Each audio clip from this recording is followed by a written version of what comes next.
Skin one though. Now, Fiona, who's here, and this is my normal presentation, so she has people ring her up and go, I want you to list my house. And that's what you guys want, right? You don't want to have to hard prospect because it's soul destroying and it wears you down after a while, doesn't it? Like, no one likes prospecting, seriously. You've got to get good at it. But the key with Fiona is she owns that space. She gets people ringing her all the time going, I want you to sell my house. And she's going, who are you? Do I know you? That's easy business in real estate. That's what you guys want, don't you? Yes or no? Yes. So it's really, really simple. To own your market share very, very fast, there's a couple of things, but it's simply who and why.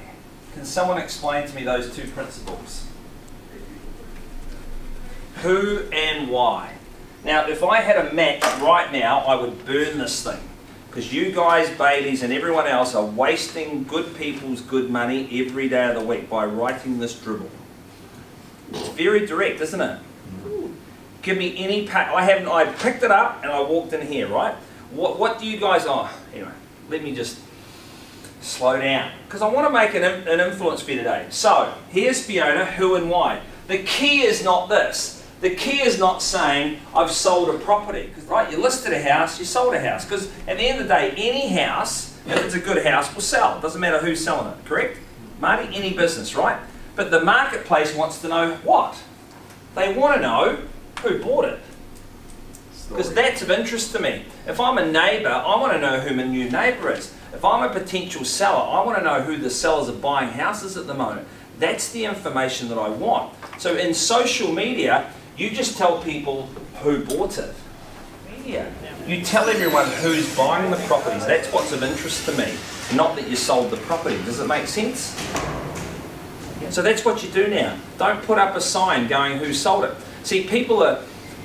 so here's another story, right? When you sell a property, most agents do this. They go, right, I'm going to put up a sold sticker straight away. Now tell me why that's a really bad idea. You put up a sold sign, then you do the DLE drops and your door knock, which most of you don't do anyway, and that's fine because I could never do it. I'm just being honest. And you're telling people information they know already. Versus a smart agent sells it. And I'm not saying that that's any good, right? It's something that I threw together really, really quickly, but what's the key difference between that ad and all this? You're telling a story. It's a story.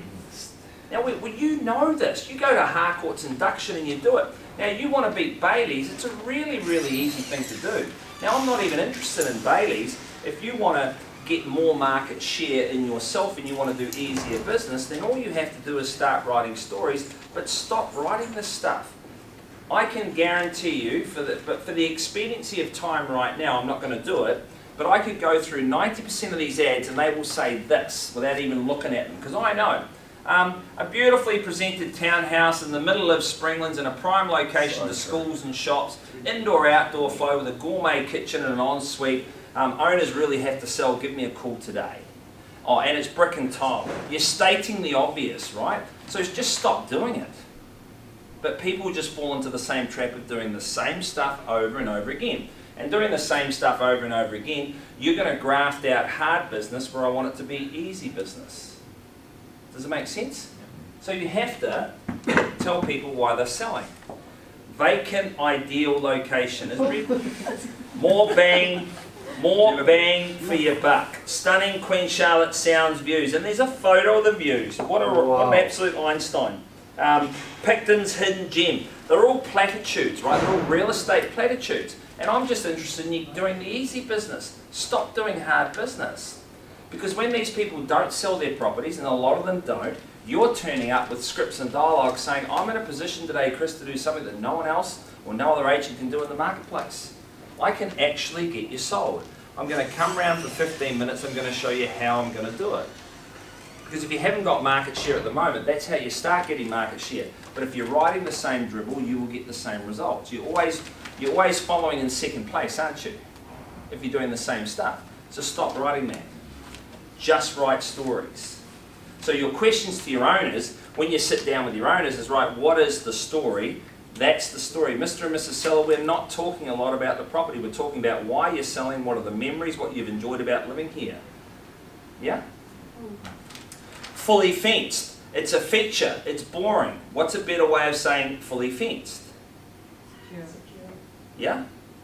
Keeps your much loved four-legged canines and felines safe and secure. It's an 8-foot fence. It makes the best of neighbours. I don't care how good or bad you are. Everyone's a good neighbour with an 8-foot fence, aren't they? I'm making an extreme example, but they're the features versus benefits. The benefits are what we talk about. But anyway, I just want you to tell stories. You've seen that photo before? You guys have seen that before? You've seen it, right? The best example of who bought. Who bought? You don't need to know it's sold. Have they lived there forever? Yes, they have. You get my point, right? I keep saying it. Okay? Get it out there, because those photos get you business.